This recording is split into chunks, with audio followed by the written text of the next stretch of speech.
셜록 홈즈의 회상록 단편 모음집 중에서 실버 블레이즈.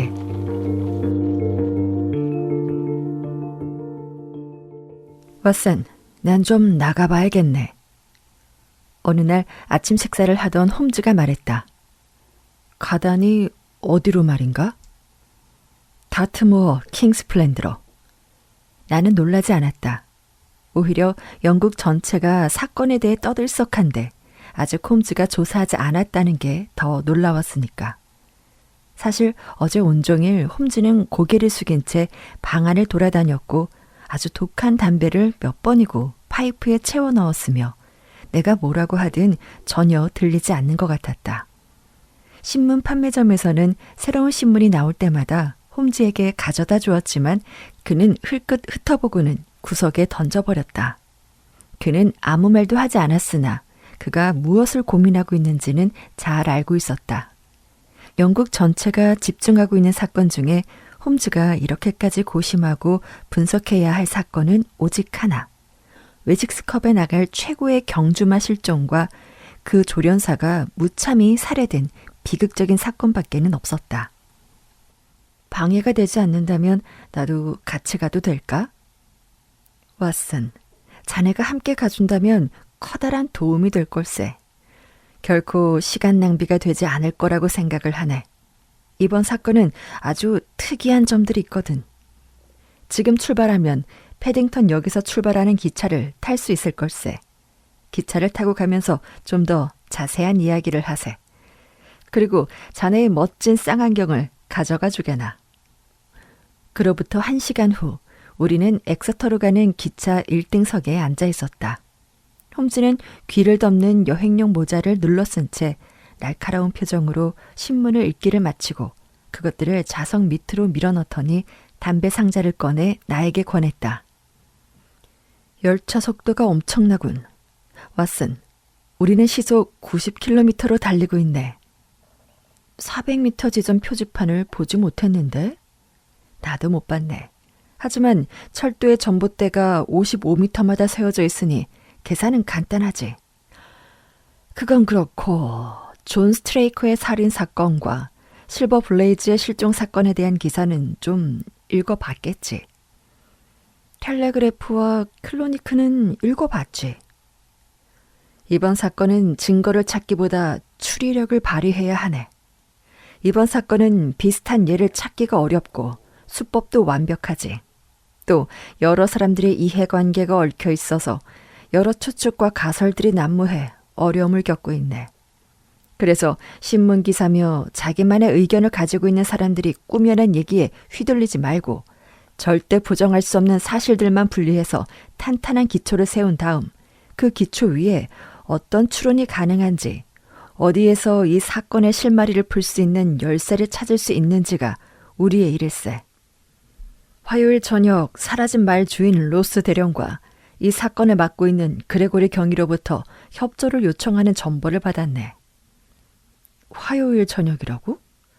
오늘은 목요일 아침 아닌가? 어제 왜 나를 안 데려갔나? 나는 깜짝 놀라 외쳤다. 내가 실수를 했네, 왓슨. 자네의 기록을 읽고 나를 생각하는 것과는 달리 나는 종종 실수를 저지른다네. 실수라는 건 영국에서 가장 유명한 말을 오랫동안 숨길 수 없다고 생각을 한 거지. 더구나 다트무어 북부는 인구가 적은 곳이라 더욱 어려울 거라 생각을 했네. 그래서 어제 내내 이런 소식이 전해지길 기다렸지. 그 말을 찾았고 그 말을 납치한 범인이 존 스트레이커의 살인범이었다고. 그런데 오늘 아침에 피츠로이 심슨이라는 청년이 잡혔을 뿐 진전된 수사 소식은 없다는 걸 알게 됐지. 그러니 이제 내가 나서야 될 때라고 생각을 했네. 물론 어떤 부분에서는 어제를 헛되이 보냈다고 생각하지는 않지만. 그럼 어느 정도 감은 잡았나? 적어도 사건의 핵심은 파악을 했지. 다른 사람에게 이야기하는 것만큼 사건을 분명히 정리하는 데 좋은 건 없으니 지금부터 이야기를 들려주겠네. 게다가 어디부터 시작을 해야 할지 이야기해두지 않으면 자네도 도와주기 어렵지 않겠나. 나는 자석에 등을 기댄 채 시가를 피웠고 홈즈는 길고 가느다란 검지로 왼손 바닥을 두드리며 우리가 여행하게 된 사건의 이야기를 들려주었다. 실버 블레이즈는 유명한 경주마 소모미의 혈통을 이어받았고 자신의 조상에게도 뒤지지 않을 만큼 훌륭한 기록을 보유하고 있네. 이제 5살이 됐는데 착실하게 상금을 로스 대령에게 가져다 줬지. 게다가 이번 사건이 일어나기 전까지 웨식스컵 경주의 가장 유력한 우승 후보였고 패팅률도 3대 1이었다네. 경주마 중에서는 가장 인기가 좋았고 아직까지 단 한 번도 실망시킨 적이 없었어. 그래서 다음 주 벌어질 경마 대회에서도 실버 블레즈에게 엄청난 돈이 걸려 있었다네. 그러니 다음 주 화요일 대회에 실버 블레즈의 출전을 막아야겠다고 생각한 사람들이 분명히 많았을 거야. 물론 대령의 마구간에 있는 킹스파일랜드에서도 그런 사실을 잘 알고 있었겠지. 이 인기 있는 말을 보호하기 위해서 온갖 방법을 다 동원했으니까. 조련사인 존 스트레이커는 원래 기수였는데 말을 탈 수 없을 정도로 체중이 늘어나기 전까지는 대령의 말을 몰았네. 5년 동안 대령의 기수로 7년 동안 조련사로 일을 했어. 그는 항상 열정적이고 정직한 사람이었네. 그 밑에는 3명의 소년들이 일하고 있고 시설이 크지 않아서 말은 4마리 뿐이네. 3명의 소년 중 1명은 매일 밤 불침번을 섰고 나머지 2명은 다락방에서 잠을 자네. 3명 모두 성실하게 일하고 있지. 결혼한 존 스트레이커는 마국간에서 약 200m 떨어진 작은 집에서 살고 있네. 아이는 없었고 하녀 1명과 부족함 없이 살았네. 그 지역은 한적한 마을로 북쪽으로 800m 떨어진 곳에는 맑은 공기를 마시고 싶어하는 사람들을 위한 몇 채의 별장이 있네. 거기서 또다시 3km 정도를 더 가면 메이플의 커다란 마국간이 나오네. 그건 백워터경의 소유인데 사일러스 브라운이라는 사람이 관리를 하고 있네. 이 외에 어디를 둘러봐도 황무지 같은 이곳에는 배회하고 있는 몇몇 집시가 살고 있는 정도일세. 사건이 일어난 그날 저녁, 소년들은 평소처럼 말을 훈련시키고 물을 준 뒤 9시에 문을 잠궜어. 2 소년은 조련사의 집까지 걸어가서 부엌에서 저녁을 먹었고 나머지 1명의 소년 헌터는 마국간 경비를 서고 있었지. 밤 9시가 조금 지나서 하녀인 이디스 백스터가 남아있는 소년을 위해서 저녁을 가지고 마국간으로 갔네. 그날의 요리는 양고기 카레였고 마실 물은 가져가지 않았어. 마국간에는 수도가 있었고 불침번에 서는 사람은 밖에서 반입되는 음료를 마시면 안 된다는 규정이 있었거든. 아주 어두운 밤이었고 허허벌판 황야를 지나야 해서 하녀는 램프를 들고 있었네. 이디스 백스터가 마국간에서 30m 전방까지 왔을 때 한 남자가 어둠 속에서 나타나 그녀에게 멈추라고 했네. 그 남자가 하녀가 들고 있던 노랗고 둥근 불빛 안으로 들어왔을 때 그녀는 그가 회색 트위드로 만든 옷을 입고 천으로 된 모자를 쓴 신사라는 것을 알 수 있었지. 남자는 각반을 착용하고 묵직한 손잡이가 달린 지팡이를 들고 있었지만 얼굴은 극도로 창백했고 긴장하고 있는 것 같다는 느낌을 받았네. 하녀는 그의 나이가 30을 조금 넘었을 거라고 짐작을 했지. 여기가 어딘가요? 황야에서 밤을 지새야 할 줄 알았는데 다행히 불빛이 보이더군요. 여긴 킹스파일랜드의 마국간 근처인데요? 남자가 묻자 하녀가 대답을 했네. 그러자 남자가 이렇게 말했지. 정말요? 다행이군. 매일 밤 마국간에서 혼자 잠을 자는 소년이 있죠. 당신은 그에게 저녁을 가져다 주는 중이고 새 드레스를 살 만큼의 돈을 드릴 테니 거절하진 않겠지. 남자는 양복 조끼 주머니에서 접혀진 한 장의 종이를 꺼냈다네. 오늘 밤 마국간을 지키는 소년에게 이걸 좀 건네주시오. 그러면 당신은 아름다운 드레스를 갖게 될 거요. 그녀는 그의 진지한 태도에 겁이 질려 그를 지나쳐 식사를 건네주는 창문으로 달려갔네. 창문은 열려 있었고 헌터는 작은 테이블에 앉아 있었지. 하녀는 조금 전에 일을 이야기하기 시작했는데 그때 그 낯선 남자가 그곳으로 다가왔네. 안녕하시오. 그는 창문 안을 들여다보며 말했지. 당신과 이야기를 하고 싶군요. 하녀는 그가 여전히 조그마한 종이 쪽지를 손에 쥐고 있었고 그가 말하는 동안 그 종이 끝이 손 밖으로 튀어나와 있었다고 하네. 아무튼 그때 헌터가 남자에게 물었지. 무슨 일이시죠? 당신 주머니에 돈이 채워지는 이야기요. 여기에 웨식스컵 경주에 출전하는 말 2마리가 있지 않습니까? 실버블레즈와 베이어드 말입니다. 확실한 정보가 필요한데 가르쳐줄 수 없겠습니까? 손해볼 일은 없을 겁니다. 부담 중량을 적용하면 경주에서 베이어드는 실버블레즈보다 5펄롱에 100m는 앞설 수 있다고 하던데 그래서 여기서는 베이어드에게 돈을 걷는다고 하던데 그게 사실입니까? 당신 염탐꾼이군. 킹스파일랜드에서는 그런 자를 어떻게 다루는지 똑똑히 보여주지.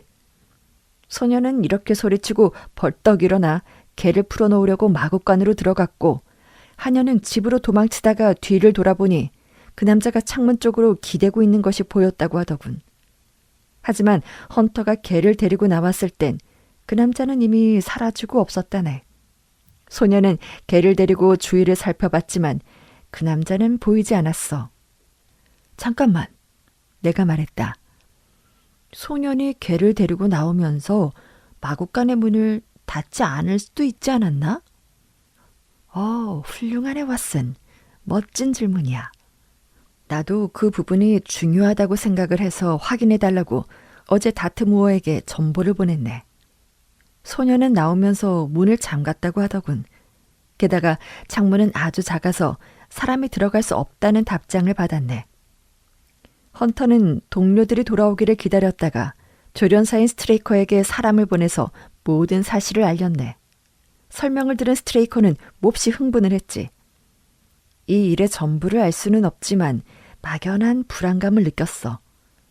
새벽 1시에 스트레이커의 아내가 일어나 보니 남편은 옷을 입고 있었네. 불안해서 잠을 잘 수가 없다며 말이 잘 있는지 확인하러 마구간에 다녀오겠다고 말이야. 창문을 두드리는 빗소리가 들렸기에 아내는 그냥 집에 있으라고 했지만 스트레이커는 우비를 입고 밖으로 나갔네. 스트레이커 부인이 아침 7시에 일어나 보니 남편은 아직도 돌아오지 않았었네. 부인은 서둘러 옷을 입고 하녀와 함께 마구간으로 갔지.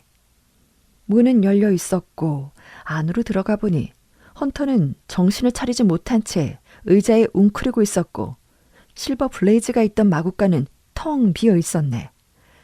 남편의 모습은 보이지 않았어. 곧바로 부인은 마구간 2층에서 자고 있던 2 소년들을 흔들어 깨웠네. 둘 다 정신없이 골아떨어져서 밤새 아무 소리도 듣지 못했다고 하더군. 헌터는 독한 약을 먹었는지 정신을 차리지 못하고 횡설수설해서 그대로 자게 내버려두고 나머지 사람들은 스트레이커와 실버 블레이즈를 찾아 나섰네. 그때까지만 해도 그들은 스트레이커가 말을 운동시키기 위해서 아침 일찍 나갔을 거라는 희망을 품고 있었지. 하지만 주변이 훤히 내려다 보이는 언덕 위에 올라가 보아도 실버 블레이즈의 흔적은 보이지 않았네. 그들은 점점 불길한 예감이 들기 시작을 했지. 그러다 마구간에서 약 400m쯤 떨어진 곳에서 존 스트레이커의 비옷이 가시덤불에 걸려있는 것이 보였고 그 바로 옆에는 둥글게 패인 늪이 있었는데 그 밑에서 조련사의 시체가 발견됐네. 그의 머리는 무거운 흉기로 맞았는지 산산조각이 나 있었고 허벅지에는 길고 가는 상처가 나 있었는데 분명 아주 날카로운 것에 베인 듯했지. 하지만 스트레이커가 가해자에게 격렬하게 저항한 흔적이 있었네. 오른손에는 조그마한 칼을 쥐고 있었고 왼손에는 빨간색과 검정색이 섞인 실크 스카프를 움켜쥐고 있었지. 하녀는 전날 밤 마구간에 온 그 낯선 남자가 두르고 있던 스카프라고 증언을 했네. 정신을 차린 헌터 또한 그 남자의 것이라 확인을 해줬고 그리고 창밖에 있던 남자가 창가에 서서 칼에 양고기에 약을 넣어 불침번을 서던 자신을 골아떨어지게 한 게 분명하다고 확신을 하고 있네. 살인 현장의 진흙바닥에는 격투가 벌어지던 당시 실종된 말이 현장에 있었다는 증거가 무수히 많이 남아있어. 하지만 말은 사라졌지. 많은 현상금을 걸고 다트무어의 집시들을 전부 동원해서 찾고 있지만 아무런 소식도 없다네. 불침번을 섰던 헌터가 먹은 카레를 조사해보니 다량의 아편 분말이 검출이 됐는데 같은 날 같은 음식을 먹었던 다른 사람들에게서는 아무런 이상이 없었네. 여기까지 아무런 추리 없이 있는 그대로만 이야기를 했네. 그럼 이번엔 경찰의 수사 방향을 얘기해보지. 이번 사건을 맡은 그레고리 경위는 아주 유능한 경찰이네. 그가 상상력을 좀 더 발휘를 한다면 상당히 출세할 인물인데 좀 아쉽지. 경위는 현장에 도착하자마자 유력한 용의자로 보이는 남자를 찾아내서 체포했네. 그 남자의 이름은 피츠로이 심슨이고 좋은 집안에서 태어나 훌륭한 교육을 받았지만 경마로 재산을 날리고 지금은 런던의 경마클럽에서 작은 막건 판매소를 운영하면서 조용히 살고 있지. 그의 도박 장부를 조사해 보았더니 실버 블레이즈와 우승을 다투는 말에 5천 파운드에 달하는 돈을 걸었다는 사실이 밝혀졌네. 체포된 심슨은 자신이 킹스 파일랜드에 있는 경주말과 사이러스 브라운이 관리하고 있는 두 번째로 인기 있는 데스보로의 정보를 얻기 위해 다트무어까지 왔다고 자백을 했네. 그리고 전날 밤 헌터와 하녀가 증언한 자신의 행동에 대해서는 부정하지는 않았지만 그저 정보를 얻고 싶었을 뿐이라고 이야기했네. 그러나 스카프를 보여주자 얼굴이 하얗게 질려서는 그것이 왜 살해당한 남자의 손에 쥐어져 있는지 설명하지는 못했네. 심슨의 옷이 젖어 있는 것으로 봐서 이 남자가 전날 밤 빗속에 있었다는 건 분명해졌어. 게다가 그의 지팡이 손잡이는 나부로 만들어져서 묵직했으니 그것을 몇 번 휘두르면 조련사의 두개골을 부술 수 있는 무기가 되기에는 충분했네. 하지만 심슨의 몸에는 상처가 없었지. 스트레이커가 들고 있던 칼이 피투성이가 되어 있는 걸 보면 가해자도 상처를 입은 것이 분명했을 텐데 말이야. 아무튼 여기까지가 사건의 대략적인 전개일세. 왓슨, 자네도 뭔가 단서가 될 만한 것이 생각이 나면 말해주게. 감사히 듣겠네. 나는 홈즈의 이야기를 흥미롭게 들었다. 그의 설명은 여느 때처럼 명쾌했으니까. 하지만 그의 말의 대부분은 이해는 했지만 아직 어느 것이 중요하고 어느 것이 어떻게 연결되는지는 제대로 알지 못했다. 스트레이커 다리에 난 상처는 머리에 가격을 당한 뒤 경련하듯 몸부림을 치다가 자신의 칼에 찔린 건 아닐까? 내가 말했다. 그럴 수 있지. 가능성 있는 얘기네. 그렇다면 심슨에게 유리한 증거 하나가 사라지는 셈이지. 하지만 난 아직도 경찰이 어떤 견해를 가지고 있는지 전혀 모르겠는걸. 우리가 어떤 가정을 세우더라도 그들의 주장과는 다를 걸세. 아마도 경찰은 피츠로이 심슨이 소년에게 약을 먹이고 어떤 식으로든 열쇠를 손에 넣은 다음 마구간 문을 열고 말을 데려갔다고 생각하는 것 같더군. 고삐가 없어진 것도 심슨이 말에 채운 것이 틀림없다고 생각을 하는 거지. 그리곤 마구간 문을 열어둔 채 말을 데리고 황야로 도망치다가 조련사를 만났거나 추격을 당했을 거라고. 그래서 싸움이 벌어졌고 심슨은 들고 있던 무거운 지팡이로 조련사의 머리를 내려쳤지만 스트레이커가 방어하기 위해 휘두른 칼에는 상처 하나 입지 않았고 말이야. 그리고 말은 심슨이 어딘가 비밀 장소에 숨겨두었거나 또는 그들이 싸우는 동안 달아나서 지금쯤 황야 어딘가를 헤매고 있다고 경찰은 생각할 걸세. 뭐 그다지 설득력은 없지만 다른 설명은 더 설득력이 없다네. 어쨌든 현장에 도착하면 바로 조사를 시작하세. 그 전까지는 방법이 없네. 우리는 저녁이 돼서야 타비스톡이라는 조그마한 마을에 도착했다. 거대한 다트무어 황야 한가운데 자리 잡은 이 마을은 마치 방패의 중앙에 튀어나온 장식처럼 오뚝 솟아 있었다. 여기에는 두 신사가 우리를 기다리고 있었다. 한 명은 키가 크고 사자 같은 머리카락과 턱수염을 기른 남자였는데 기묘하게 사람을 바라보는 푸른 눈동자를 가지고 있었다. 다른 한 사람은 몸집이 작고 민첩해 보이는 남자로 프로코트에 각반을 차고 단정한 차림이었으며 손질이 잘 된 짧은 턱수염과 외안경을 끼고 있었다. 뒤에서 소개한 사람은 경마계에서 유명한 선수인 로스 대령이었고 앞서 소개한 사람은 수사계에서 빠르게 이름을 떨치고 있는 그레고리 경이었다. 홈즈 씨, 여기까지 와주셔서 기쁘군요. 대령이 말했다. 여기 계신 경위님이 할 수 있는 일은 다 해봤지만 가여운 스트레이커의 원수를 갚고 말을 되찾기 위해서 할 수 있는 데까지는 다 해보고 싶군요. 수사에 진전은 있었습니까? 홈즈가 묻자 경위가 대답했다. 유감스럽게도 새롭게 밝혀진 사실은 없습니다. 밖에 마차가 준비되어 있습니다. 어두워지기 전에 현장을 보고 싶어 하실 것 같으니 가면서 이야기하도록 하시죠. 잠시 후 우리는 사륜마차에 올라타 오래된 도시 데번셔의 거리를 덜컹거리며 달리고 있었다. 수사에 몰두한 그레고리 경위는 이번 사건에 대해 자신의 생각과 발언을 쏟아냈고 홈즈는 이따금 질문을 던지거나 감탄사를 내뱉었다. 로스 대령은 팔짱을 낀 채 모자를 푹 눌러쓰고 몸을 뒤로 기댄 채 경위와 홈즈의 대화를 흥미롭게 듣고 있었다. 그레고리 경위가 말하는 사건의 가설은 홈즈가 예상했던 것과 거의 같았다. 현재 모든 상황이 피츠로이 심슨에게 불리하게 돌아가고 있습니다.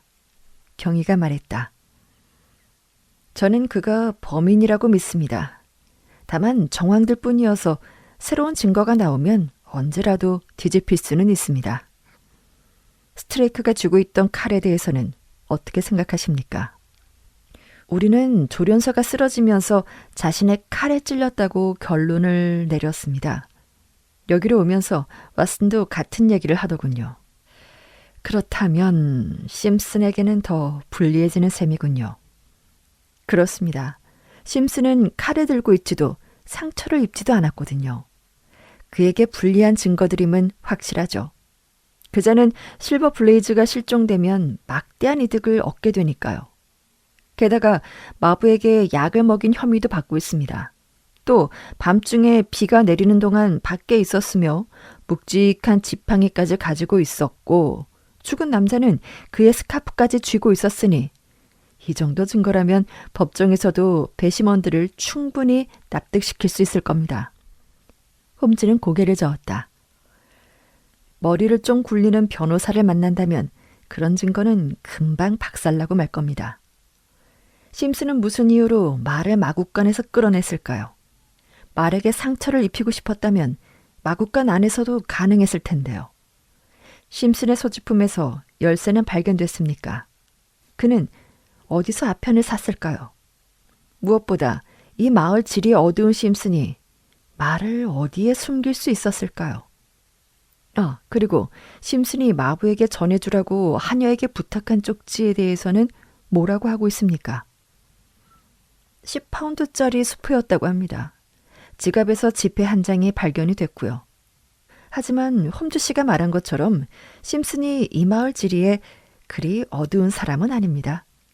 여름에 2차례 타비스턱에 머문 적이 있으니까요. 아편은 아마 런던에서 가지고 왔을 겁니다. 그리고 열쇠는 사용한 뒤에 어딘가 버렸겠죠. 말은 얕은 구덩이나 오래된 광산 속에 숨겨두었을지도 모르고요. 스카프에 대해선 뭐라고 하던가요? 그자는 자기 거라고 인정은 했지만 잃어버린 거라고 하네요. 그리고 그가 마구간에서 말을 끌어냈다는 새로운 사실이 밝혀졌습니다. 홈즈는 귀를 쫑긋 세웠다. 월요일 밤 살인이 일어난 장소에서 1.5km 정도 떨어진 곳에 집시들이 밤을 지냈다는 흔적이 발견이 됐습니다. 집시들은 화요일에 모두 그곳을 떠났고요. 만일 심슨과 집시들 사이에 뭔가 거래가 있었다고 가정을 한다면 심슨이 말을 훔쳐서 집시들에게 데려가고 있는 도중에 스트레이커에게 쫓기게 됐고 결국 말은 집시들과 함께 있다고 생각해 볼 수 있지 않을까요? 불가능한 일은 아니군요. 그래서 지금 집시들의 행방을 쫓아서 수색 중입니다. 그리고 티비스톡과 그곳에서 15km 이내에 있는 마구간과 창고 전부를 다 살펴봤고요. 가까운 곳에 다른 마구간이 있는 것으로 알고 있습니다만 네, 그것 또한 놓쳐서는 안 될 곳이죠. 거기에 있는 데스보로라는 말은 실버 블레이즈에 이어서 두 번째로 우승이 예상되는 말이니까요. 실버 블레이즈의 실종을 반길 사람들이죠. 또 그곳의 조련사인 사이러스 브라운은 이번 경마대회에 거액의 돈을 걸었다는 사실이 밝혀졌고 또 죽은 스트레이커와는 사이가 그닥 좋지 않았다고 합니다. 하지만 그의 마구간도 조사해 봤지만 이번 사건과는 무관한 듯해요. 심슨은 메이플턴 마구간과는 아무 관계도 없습니까? 네, 전혀 없습니다. 홈즈는 의자에 등을 기댔고 그렇게 대화는 중단되었다. 몇 분 후 마차는 작고 아담한 붉은 벽돌집 앞에 멈춰섰다. 마구간 맞은편에는 회색 타일로 마감된 다른 건물이 있었다. 그것 외에는 어디를 보아도 말라 죽은 황갈색 양치류로 덮인 황야가 지평선까지 쭉 뻗어 있었다.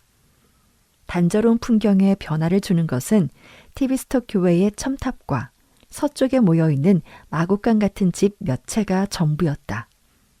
홈즈를 제외한 모든 사람들이 마차에서 내렸지만 홈즈는 멍하니 허공을 바라보며 생각에 잠겨 있었다.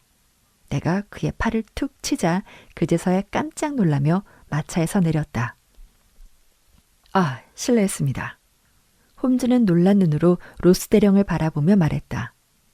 아, 생각을 좀 하느라고. 그러나 홈즈의 눈은 반짝이고 있었으며 흥분을 억제하고 있는 듯한 모습이었다. 내가 홈즈를 좀 아는데 분명 그 모습은 그가 단서를 찾은 것임에 틀림없었다.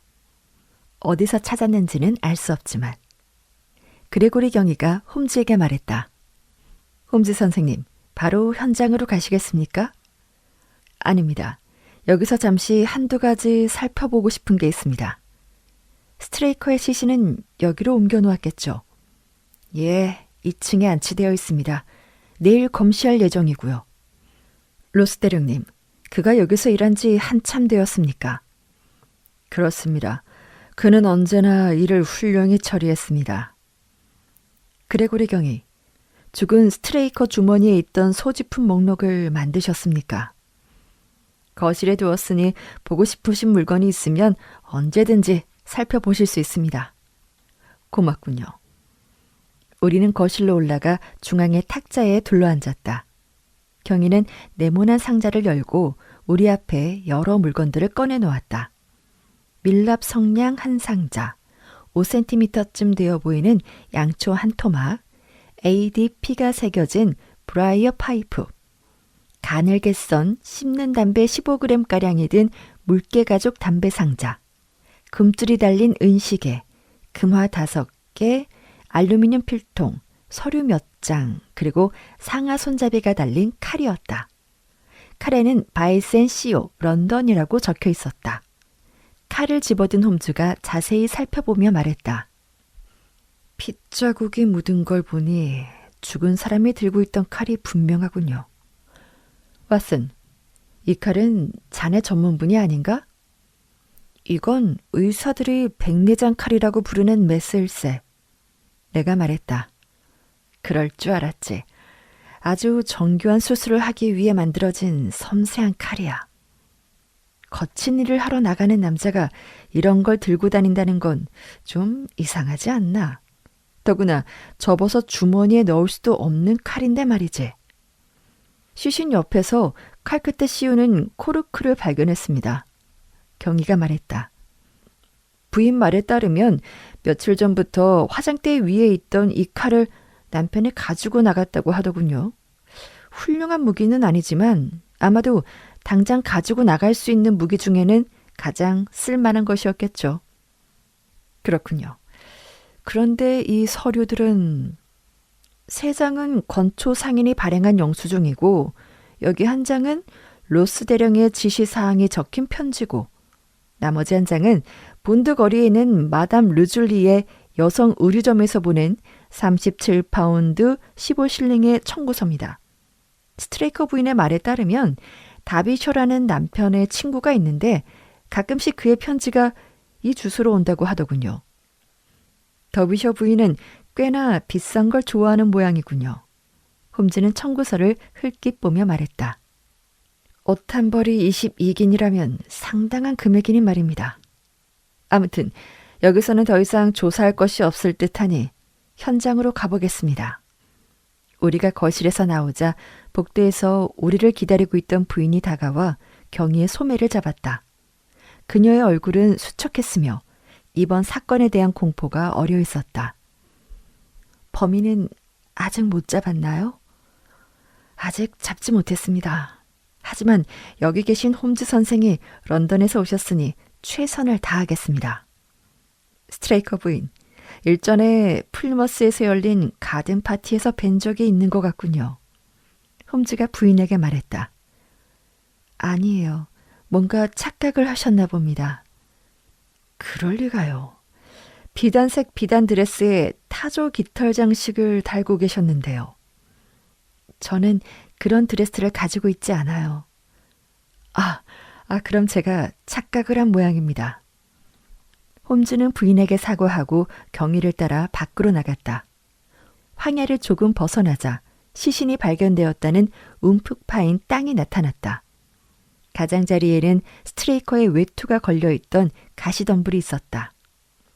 그날 밤 바람은 없었던 것으로 알고 있습니다만 홈즈가 말했다. 비는 내렸지만 바람은 없었죠. 그러면 외투는 바람에 가시덤불 위로 날아간 것이 아니라 누군가 거기에 올려놓았겠군요. 그렇죠. 덤불 위에 걸쳐져 있었습니다. 그것 참 재밌군요. 바닥에 발자국이 많군요. 월요일 밤 이후 많은 사람이 왔다 간 모양입니다. 아닙니다. 우리는 그 옆에 매트를 깔고 모두 그 위에 서 있었습니다. 잘하셨군요. 이 가방에 스트레이커가 신고 있던 신발과 피츠로이 심슨의 구두 한 짝, 그리고 실버 블레이스의 쇠말굽 모형을 넣어왔습니다. 잘하셨습니다, 경위님. 홈즈는 가방을 건네받고 움푹 파인 땅으로 내려가 매트를 가운데로 밀었다.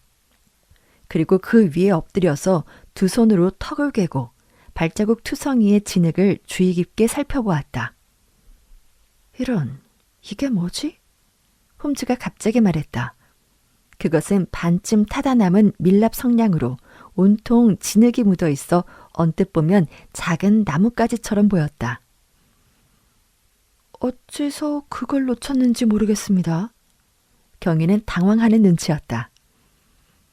진흙 속에 묻혀 있었으니 못 보았을 수도 있죠. 나는 이것을 찾고 있었기에 발견할 수 있었던 것뿐입니다. 네? 그걸 찾고 있었다고요? 예, 여기 있을 거라고 생각을 했습니다. 홈즈는 가방에서 구두를 꺼내 진흙 위에 새겨진 발자국과 비교해 보았다. 그런 다음 움푹 들어간 곳에 가장자리까지 기어 올라가서는 양치리와 덤불 사이를 기어다녔다. 그러자 경희가 말했다. 다른 곳에는 발자국이 없을 겁니다. 100m 사방으로 면밀히 다 살펴봤으니까요. 그렇다면 더 이상 수사하는 건 실례되는 일이겠군요. 자, 그럼 어두워지기 전에 황야를 조금 더 살펴보고 싶습니다. 내일 조사를 준비하려면 말이죠. 자, 행운을 빌며 이 새 말발굽은 제 주머니에 넣어두겠습니다. 홈즈의 조용하고 체계적인 조사를 보고 아까부터 초조했는지 대령은 시계를 흘끗 쳐다보며 말했다. 경위님, 슬슬 돌아가실까요?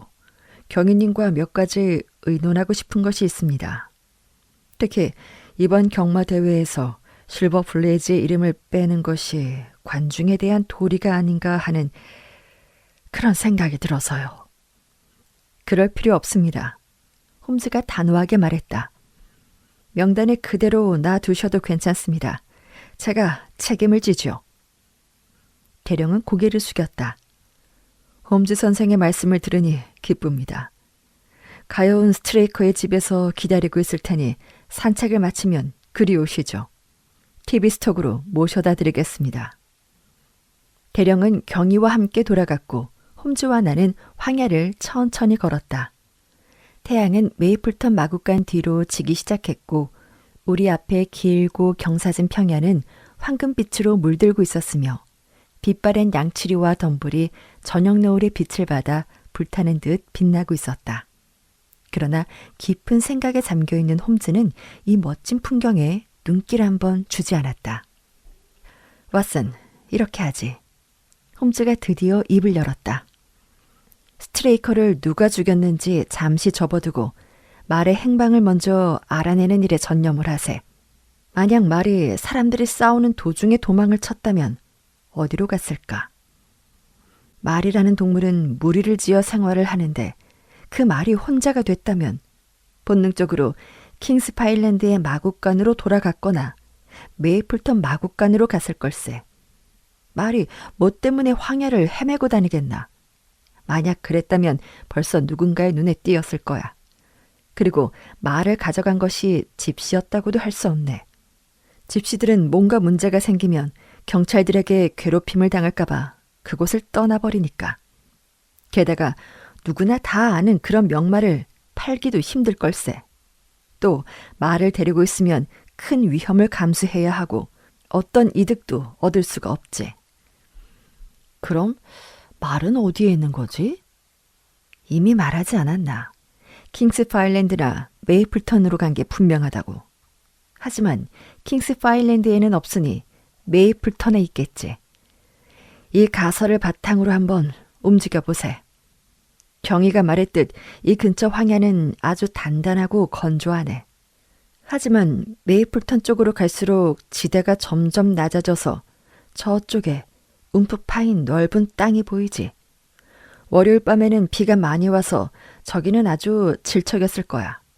만일 우리의 가설이 맞다면 틀림없이 저곳을 건너갔을 테니 반드시 저기에 말 발자국이 남아있을 걸세. 이런 대화를 나누며 우리는 줄곧 걸어갔고 얼마 후 홈즈가 말한 곳에 도착했다. 홈즈가 시킨 대로 나는 파인 자리를 따라 오른쪽으로, 홈즈는 왼쪽으로 걸었다. 50걸음 정도 갔을 때 홈즈가 큰 소리로 불러서 뒤돌아봤더니 홈즈가 손을 흔들고 있었다. 가서 보니 말의 발자국이 부드러운 흙에 선명하게 남아있었다. 주머니에서 꺼낸 쇠 말굽은 그 자국에 딱 들어맞았다. 상상력의 가치를 알겠나. 그레고리에게 부족한 게 바로 이 상상력이지. 우리는 무슨 일이 일어나면 상상을 하고 그 가정에 따라서 행동을 해보고 마침내 우리의 가정이 옳았다는 사실을 알아냈네. 자, 계속 가보자고. 우리는 질척한 땅을 가로질러 건조하고 딱딱한 황야를 400m쯤 계속 걸어갔다. 그러자 다시 지대가 낮아지면서 말발굽이 나타났다. 그리고 800m 정도까지는 발자국이 사라졌지만 메이플턴 바로 앞에서 발자국이 다시 발견되었다. 갑자기 홈즈가 걸음을 멈추더니 얼굴에 자랑스러워하는 표정을 지으며 발자국을 가리켰다. 말 발자국 옆에 사람의 발자국이 보였다. 지금까지는 말 발자국뿐이었는데? 내가 말했다. 맞네, 왓슨. 여기까지는 그랬지. 아니, 근데 이게 뭐지? 사람과 말의 발자국이 갑자기 방향을 바꿔 킹스파일랜드 쪽으로 향해 있었다. 홈즈가 휘파람을 불었고 우리는 그 발자국을 따라 다시 걷기 시작했다. 홈즈는 발자국에 시선을 고정한 채 걸었고 문득 옆을 둘러보던 나는 놀랍게도 같은 발자국이 반대 방향을 향해 또다시 메이플턴 마구간으로 되돌아오고 있는 것을 보았다. 내가 그것을 홈즈에게 가리키자 홈즈가 말했다. 잘했네, 왓슨. 덕분에 수고를 하지 않아도 되겠네. 이 발자국을 따라가면 어차피 다시 되돌아오게 될 테니 그럼 돌아오는 쪽의 발자국을 따라가 보세. 그러나 발자국을 따라 멀리 갈 필요가 없었다. 발자국이 아스팔트 도로 위에서 끝나 있었기 때문이다. 그러나 그 길은 메이플턴 마구간으로 향해 있었다. 우리가 그곳으로 다가가자 마구간에서 마부가 달려나왔다. 여기는 아무나 오는 곳이 아닙니다. 한 가지 묻고 싶은 게 있습니다. 홈즈가 조끼 주머니에 검지와 엄지를 넣으며 말했다. 내일 새벽 5시에 당신의 주인 사일러스 브라운을 만나고 싶은데 너무 이릅니까? 아, 아닙니다. 그 시간에 깨어있는 사람은 주인뿐입니다. 우리 중에 가장 먼저 일어나시니까요. 아, 저기 주인님이 오시는군요. 직접 물어보시는 게 좋을 것 같습니다. 안 됩니다. 선생님께 돈을 받은 것을 주인님이 보시기라도 하면 저는 쫓겨날 겁니다. 주시겠다면 나중에... 셜록 홈즈가 조끼 주머니에서 꺼낸 반크라운을 다시 집어넣자 무서운 얼굴을 한 중년 남자가 사냥용 채찍을 휘두르며 문에서 성큼성큼 걸어 나왔다. 뭐 하는 거지, 도슨? 그가 말했다. 쓸데없는 잡담 그만하고 어서 가서 일해. 당신들은 무슨 일이요? 잠시 이야기를 나누고 싶습니다. 홈즈가 부드럽게 말했다. 당신들과 이야기할 시간 없소. 여기서 어서 나가요.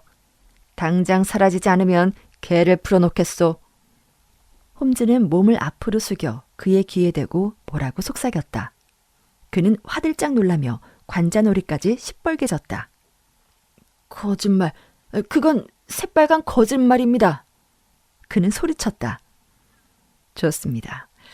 그렇다면 여기서 공개적으로 이야기를 할까요? 아니면 안으로 들어가서 얘기할까요?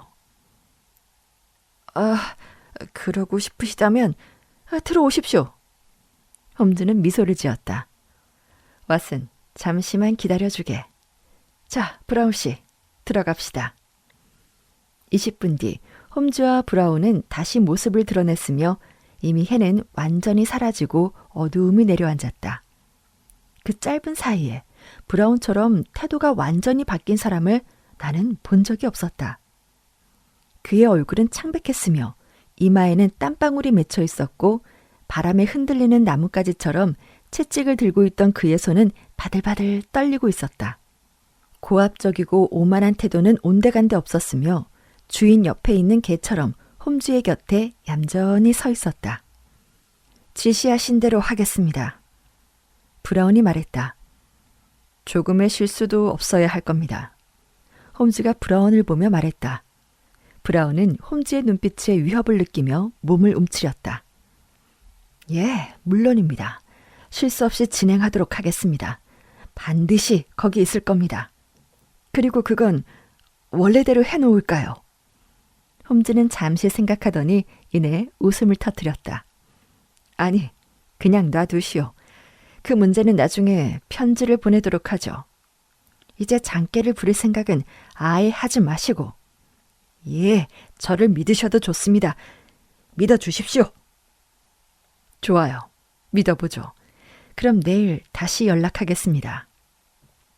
홈즈는 떨리는 손으로 악수를 청하는 브라운의 손을 무시하고 몸을 돌렸다.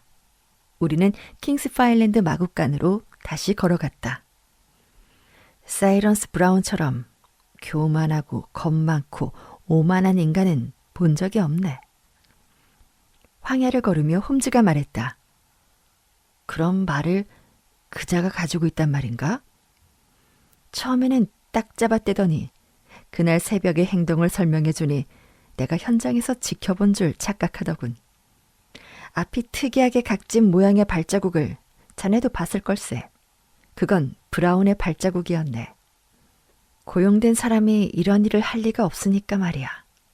나는 브라운에게 전후 사정을 자세히 이야기해줬네. 당신은 평소처럼 아침에 제일 먼저 일어나서 2층에서 내려왔는데 낯선 말이 황야를 어슬렁거리는 걸 보게 됐지. 가까이 가서 확인해보니 놀랍게도 이마가 하얀 실버 블레이즈였어. 당신이 큰 돈을 건 말을 제칠 수 있는 우승마였지. 당신은 그 명말을 손에 넣을 수 있다는 사실에 깜짝 놀랐어. 처음에 당신은 킹스 파일랜드 마구간으로 데려다 주려고 했지만 문득 악마의 꼬임에 빠졌는지 레이스가 끝날 때까지 실버 블레이즈를 숨겨두기로 마음을 먹었지. 결국 메이플턴에 데리고 와서 숨겨놓은 거지. 이런 사실들을 자세하게 얘기하자 그자는 겁을 먹고 어떻게 하면 처벌을 피할 수 있는지 걱정하더군.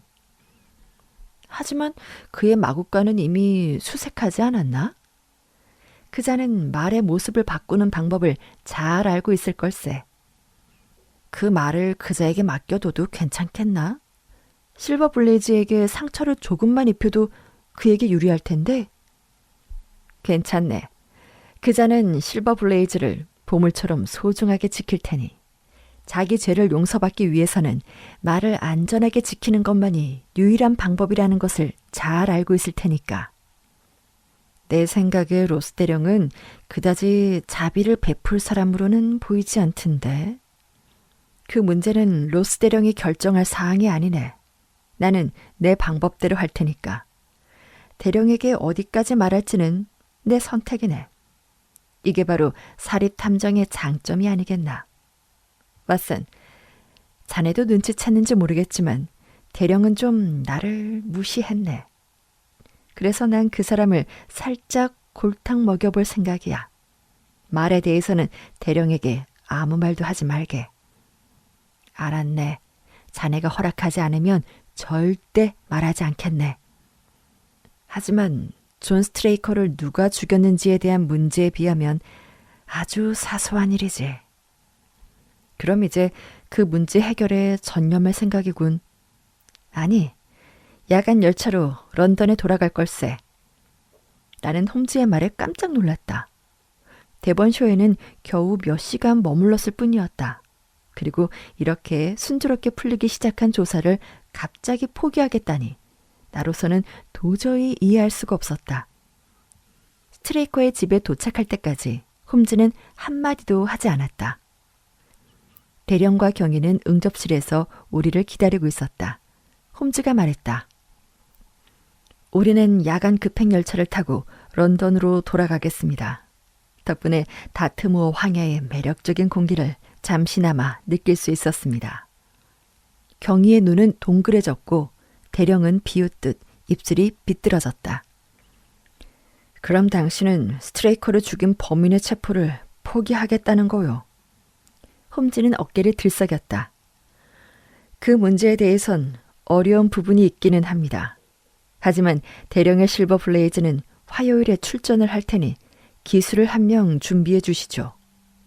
그리고 존 스트레이커의 사진을 한 장 가져갈 수 있을까요?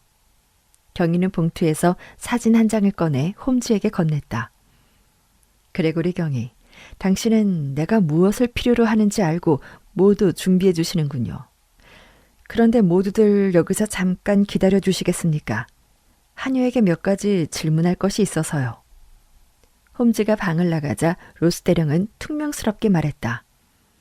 런던에서 오신 탐정은 솔직히 기대 이하군요. 저분이 오셔서 해결된 일이 하나도 없으니 말입니다. 적어도 당신 말이 화요일에 경주에 나갈 수 있게 됐다는 건 확인되지 않았습니까? 내가 말했다. 그렇기는 하지만 로스 대령은 어깨를 으쓱했다. 그보다는 내 말을 빨리 찾고 싶소. 내가 내 친구를 변호하려는 순간 홈즈가 방으로 들어왔다. 자, 여러분, 이제 TV 스톡으로 갑시다. 우리가 마차에 오르는 동안 젊은 마부가 문을 열어주었다. 홈즈는 그걸 보고 갑자기 무슨 생각이 들었는지 몸을 앞으로 기울이고 마부의 소매를 잡아 끌면서 물었다. 마구간에서 양도 키우고 있습니까? 누가 돌봅니까? 제가 합니다. 요즘 양에게 뭔가 이상한 일은 없었나요? 있었어요. 별로 중요한 일은 아니지만 양 3마리가 발을 접니다. 홈즈가 만족하는 듯 키드 굳고는 두 손을 마주 비벼댔다. 왓슨, 확률은 낮지만 그렇지만 이렇게 말하며 홈즈는 내 팔을 잡았다. 그레고리 경이, 양들 사이에 특이한 전염병이 돌고 있다는 사실을 기억해 두시오. 자, 출발합시다. 로스 대령은 여전히 홈즈를 무시하는 표정을 짓고 있었으나 경희의 얼굴에는 긴장한 빛이 역력했다. 양들의 전염병이 중요하다고 생각하십니까? 아주 중요합니다. 제가 주의할 점이 있을까요? 그날 밤 개의 이상한 행동을 주목해 보십시오. 그날 밤에 개는 아무것도 하지 않았는데요. 바로 그 점이 이상하지 않습니까? 홈즈가 말했다. 나흘 뒤 홈즈와 나는 웨식스컵 경주를 관람하기 위해 윈체스터로 떠나는 기차를 탔다. 로스 대령은 약속대로 역에서 우리를 기다리고 있었고 우리는 마차를 타고 마을 외곽에 있는 경마장으로 향했다. 대령의 표정은 어두웠고 그의 태도는 매우 차가웠다. 내 말은 어디에 있어? 말을 보면 알아볼 수 있을 것 같습니까? 홈즈가 묻자 대령은 화를 냈다. 20년 동안 나는 경마를 해왔지만 이렇게 바보 같은 질문은 처음이오. 실버 블레이즈는 이마가 하얗고 앞발에 얼룩무늬가 있어. 어린애도 보면 알 수가 있어. 배당률은 좀 어떻습니까? 그게 이상하오. 어제는 15대 1이었는데 점점 떨어지더니 지금은 3대 1이 됐소. 그렇군요. 누군가 눈치챈 게 분명하군요. 홈즈가 말했다. 마차가 특별석 근처에 멈추자 나는 경주마 명단을 볼 수 있었다. 그것은 다음과 같았다. 웨식스컵 경주 4세에서 5세 말 출전 1등 1000파운드, 2등 300파운드, 3등 200파운드. 새로운 코스 1.6km. 1번 말 히스 뉴턴의 리그로 빨간 모자 시나몬 자켓. 2번 말 워드로 대령의 퓨질리스트 분홍 모자 청색옷. 3번 말 백워터경의 데즈보로 노란 모자 노란 슬리브. 4번 말 로스 대령의 실버 블레이즈 검은 모자 빨간 자켓. 5번 말 발모랄 공작의 아이리스 노란과 검은 줄무늬. 6번 말 싱글포드경의 레스퍼 자주색 모자 검은 슬리브. 나는 당신 말을 믿고 다른 말은 출전시키지 않기로 했소. 대령은 말을 마치고 깜짝 놀라 소리쳤다. 뭐라고? 실버 블레이즈가 우승 후보라고? 실버 블레이즈의 5대 4, 데즈보로에게는 5대 15, 나머지 5대 4. 숫자가 올라갑니다. 내가 외쳤다. 모두 6마리예요. 모두 6마리. 그럼 내 말도 있는 게 분명한데. 대령이 흥분해서 외쳤다. 하지만 보이질 않소. 검은 모자에 빨간 재킷을 입은 기수는 아직 나오지 않았어. 아직 5마리만 지나갔습니다. 다음에 나오는 녀석이 대령의 말입니다. 내가 이렇게 말하는 동안 늠름한 밤색 말이 계량소에서 나와 우리들 앞을 천천히 지나갔다. 말은 로스 대령의 색으로 알려진 검은 모자에 빨간 재킷을 입은 기수를 태우고 있었다. 저건 내 말이 아니오. 로스 대령이 외쳤다. 저 말은 흰 부분이 없질 않소. 홈즈 선생, 대체 무슨 짓을 한 거요? 대령이 흥분해서 말하자 홈즈가 차분하게 대답했다. 자, 잘 뛰는지 어디 봅시다. 홈즈는 쌍안경을 집어들고 태연하게 지켜보고 있다가 갑자기 외쳤다. 좋아, 훌륭한 스타트야. 왔군, 방금 코너를 돌고 있네. 우리는 마차에서 말이 직선 코스를 달려오는 모습을 지켜보았다. 6마리의 말이 간발의 차이로 달리고 있어 카펫 한 장으로 모두 가릴 수 있을 정도였다. 중간까지는 메이플턴 마구간의 노란색이 선두를 달렸지만 우리 앞을 지나갈 때쯤 데지보로의 힘이 빠지며 속력이 줄어들었고 로스 대령의 말이 속도를 내더니 성큼성큼 앞으로 치고 나가며 6마신 이상의 사이를 벌리며 결승선을 통과했다. 발모랄 공작의 아이리스는 힘을 쓰지 못하고 3등으로 들어왔다. 어쨌든 이겼군. 로스 대령이 눈을 비비며 숨을 몰아쉬고 말했다. 뭐가 뭔지 모르겠군. 홈즈 선생, 이제 말을 좀 해줘도 되지 않겠소? 물론이죠. 모두 다 말씀드리겠습니다. 자, 저리로 같이 가서 말해 보시죠. 저기 오는군요. 우리는 마주와 그 일행만이 입장 가능한 계량소로 들어갔다. 알콜로 저 말의 머리와 다리를 닦아보시죠. 실버 블레이즈에 하얀 털이 나타날 겁니다. 어떻게 이럴 수가. 그 말은 어떤 사기꾼에게 넘어갔고 그가 바꿔놓은 모습 그대로 달리게 했습니다. 놀랍군요. 정말 대단한 일을 했소, 홈즈 선생. 실버 블레이즈의 상태가 아주 좋아 보이는군요. 그동안 당신의 능력을 의심한 것에 대해서 뭐라 사과의 말을 해야 좋을지 모르겠소. 내 말을 찾아줘서 정말 고맙소. 이제 존 스트레이커의 살해범을 잡아준다면 더더욱 고맙겠소. 벌써 잡았습니다. 홈즈는 담담하게 말했다. 대령과 나는 깜짝 놀라 홈즈를 쳐다보았다. 잡았다니 대체 누구요? 어디에 있습니까? 여기에 있습니다. 여기라고요? 대체 어디에? 지금 우리와 함께 있습니다. 대령은 화가 나서 얼굴이 붉어졌다. 홈즈 선생, 당신에게 신세를 진 것은 맞지만 방금 한 말은 나에 대한 모욕이요. 홈즈는 웃음을 터뜨렸다. 대령님을 범인이라고 하진 않았습니다. 범인은 바로 당신 뒤에 서 있습니다. 홈즈가 실버 블레이즈에게 다가가더니 그녀의 윤기 있는 목에 손을 얹었다. 말이? 대령과 나는 외쳤다. 그렇습니다. 범인은 말입니다. 그러나 정당방위였습니다. 사실 존 스트레이커는 당신의 신뢰를 저버렸습니다. 이런. 종이 울리는군요. 다음 경주에는 나도 돈을 조금 걸었으니 자세한 설명은 나중에 해드리죠. 그날 저녁 우리는 급행열차 한쪽 구석에 앉아 런던으로 향했다. 홈즈는 월요일 밤 다트무어의 마구간에서 일어난 사건의 진상과 자신이 어떻게 문제를 해결했는지 상세히 이야기해 주었고 덕분에 로스 대령과 나는 그 이야기를 듣느라 여행이 지루할 틈 없이 짧게 느껴졌다. 사실 고백을 하자면 홈즈가 말했다. 내가 신문 기사를 보고 처음에 한 추론은 완전히 틀렸습니다. 사실 신문에는 중요한 단서가 실렸는데 여러 사소한 기사들에 가려져서 진짜 단서를 놓친 거였죠. 나는 피츠로이 심슨이 진범이라는 확신을 가지고 대버셔로 갔습니다. 하지만 스트레이커의 집에 도착했을 때 그 마차 안에서 양고기 카레의 중요한 의미를 깨달았죠. 여러분이 모두 내린 마차에 혼자 멍하니 앉아있는 걸 기억하십니까? 어떻게 그리도 확실한 단서를 놓쳤는지 나 스스로도 놀라고 있었습니다. 솔직히 아직도 양고기 카레가 왜 중요한지 모르겠소. 대령이 말했다.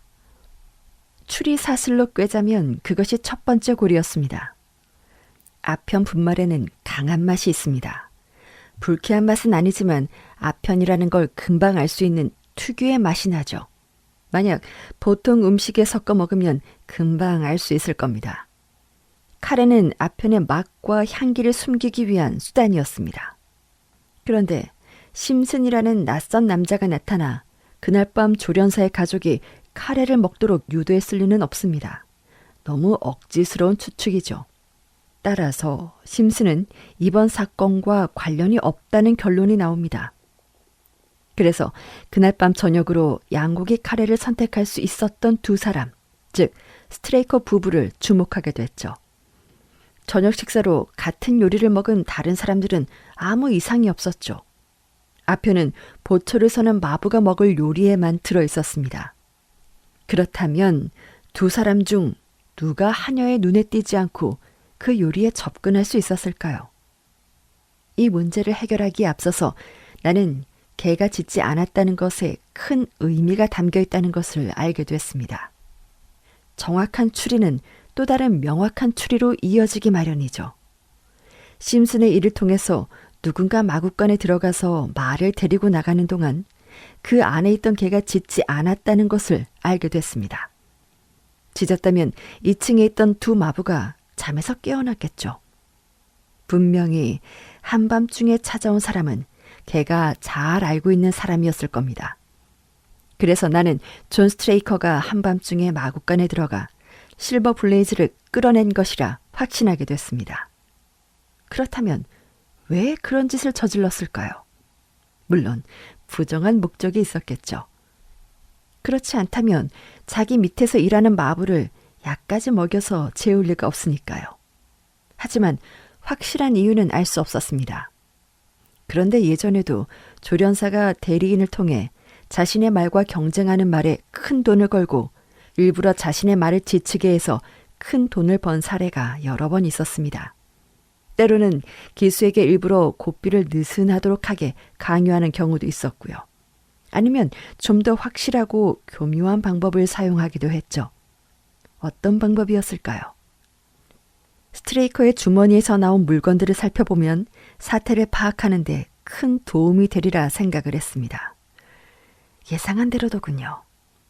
스트레이커가 손에 쥐고 있던 특이한 칼을 기억하십니까? 멀쩡한 사람이라면 그런 칼을 무기로 쓸 생각은 하지 않을 겁니다. 의사인 왓슨의 말에 따르면 그건 아주 세밀한 외과 수술에 쓰이는 칼이라고 하더군요. 그 칼은 그날 밤 정밀한 수술에 사용될 예정이었습니다. 로스 대령, 경마에 대한 풍부한 경험이 있으시니 잘 알고 계시겠죠. 힘줄의 근육층은 그대로 두고 피하층에만 작은 상처를 내면 흔적이 남지 않는다는 것을요. 이런 상처를 입은 말은 다리를 약간 저는데 그건 연습 중에 삐거나 가벼운 관절염 정도로 생각하지 부정행위가 있었다고는 의심받지 않을 겁니다. 여기까지 얘기를 듣던 대령은 소리를 쳤다. 악당 같으니라고, 이런 비열한 녀석. 스트레이커가 말을 황해로 데리고 간 이유는 바로 이겁니다. 말은 아주 민감해서 몸에 칼이 살짝 닿기만 해도 소란을 피울 것이고 사람들이 당연히 깨어나겠죠. 그러니 아무도 없는 황야로 데려가 상처를 내야 했던 거죠. 전혀 눈치채지 못했어. 그래서 초와 성량이 필요했던 거로군. 대령이 말했다. 맞습니다. 그런데 그의 소지품을 조사해보니 범죄의 방법뿐만 아니라 그의 범행 동기까지 알아낼 수 있더군요. 상식적으로 다른 사람에게 날아온 청구서를 주머니에 넣고 다니는 사람은 없지 않습니까? 대부분 자신의 청구서를 해결하기에도 벅차니까요. 그래서 스트레이커가 이중 생활을 하고 있다는 것을 직감했습니다. 그러니까 다시 말해 두 집 살림을 하고 있었던 겁니다. 청구서를 보니 사치스러운 취향을 가진 여성과 관계가 있었던 것 같더군요. 대령님은 고용인들에게 충분한 급여를 지급했겠지만 남의 일을 하고 있는 사람이 아내를 위해서 20긴이나 되는 의상을 사줄 만큼 여유롭기는 힘들겠죠. 그래서 스트레이커 부인에게 은근히 의상에 대해서 물어봤고 그런 의상은 가지고 있지 않다는 것을 확인했습니다. 나는 스트레이커의 사진을 들고 청구서에 적힌 의상실에 찾아갔고 다비슈라는 인물은 가짜라는 걸 알게 됐죠. 그 다음은 간단합니다. 스트레이커는 불을 켜도 보이지 않는 움푹 파인 지대로 말을 끌고 갔습니다. 심스는 도망치던 중에 스카프를 떨어뜨렸는데 스트레이커가 그걸 주운 거죠. 목적지에 도착하자 스트레이커는 말 뒤로 돌아가 성냥에 불을 켜서 불을 붙였습니다. 그런데 갑자기 불빛이 보이자 놀란 말은 동물적인 본능으로 조련사가 자신에게 어떤 위협을 가하려는 것을 알고 뒷발로 걷어찼습니다. 그때 말굽이 스트레이커의 이마에 정통으로 맞은 겁니다. 비가 오기는 했지만 스트레이커는 정교한 작업을 위해서 우비를 벗어놓은 상태였고요. 실버 플레이즈의 뒷발에 차인 스트레이커는 쓰러지면서 자신이 들고 있던 칼에 허벅지를 깊이 찔렸던 겁니다. 이제 이해가 되십니까? 놀랍군요. 정말 굉장합니다. 마치 현장에서 직접 본 이야기를 하는 것 같군요. 대령이 말했다. 솔직히 마지막 추리는 조금 까다로웠습니다. 스트레이커처럼 영리한 사람이 말의 다리 힘줄을 끊는 섬세한 작업을 연습도 없이 시도할 리는 없다고 생각을 했습니다. 그렇다면 어떻게 했을까요?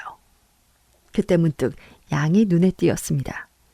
마부에게 물어보니 내 추측이 맞다는 확신이 들더군요. 홈즈 선생 덕분에 모든 사실이 분명해졌습니다. 대령이 말했다. 런던으로 돌아가 의상실에 찾아가 보니 스트레이커는 더비슈라는 가명을 쓰는 단골 손님이더군요. 그의 아내는 값비싼 옷을 매우 좋아했고 사치스러운 사람이라고 하더군요. 스트레이커는 그 여자 때문에 빚을 지게 됐고 결국 이번 사건을 저지르게 된 겁니다. 한 가지 궁금한 게 있어. 말은 어디에 있었습니까? 대령이 물었다. 말은 도망쳤습니다. 그 말은 근처에 살던 한 사람이 발견해서 돌보고 있었죠. 그 부분에 대해서는 너그럽게 이해를 하셔야 할 겁니다. 벌써 클랩함역이군요. 10분 뒤면 빅토리아역에 도착을 할 겁니다. 대령님 괜찮으시다면 우리 집에 가셔서 담배라도 한 대 피우시겠습니까? 관심 가지실 만한 흥미로운 이야기를 들려드리죠.